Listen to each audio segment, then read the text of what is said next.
ang pag-uusapan po ang tunay na Diyos. Pag binasa po ninyo sa Malakias 2:10, yan po ay sa lumang tipan. Ano ho? Malakias 2:10. Ang Diyos po, iisa. Sino? Ang Ama.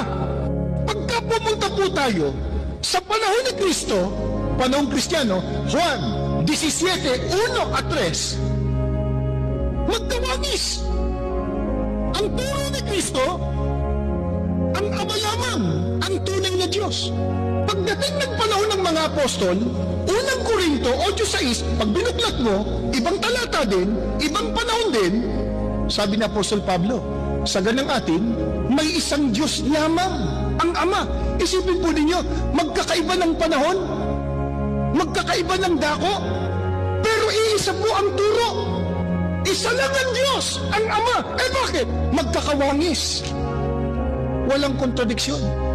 At yung turo na yan, ang siyang itinataguyod at ibinabandila ng Iglesia ni Cristo. Mula pa ng mangaral, ang kapatid na Felix Manalo nang nabubuhay pa, sapagkat siyang kinikilala po naming sugo ng Diyos sa mga huling araw. Nanindigan siya sa harap nino man at saan man. Isa lang ang Diyos, ang Ama. Hindi ba magkakawangis?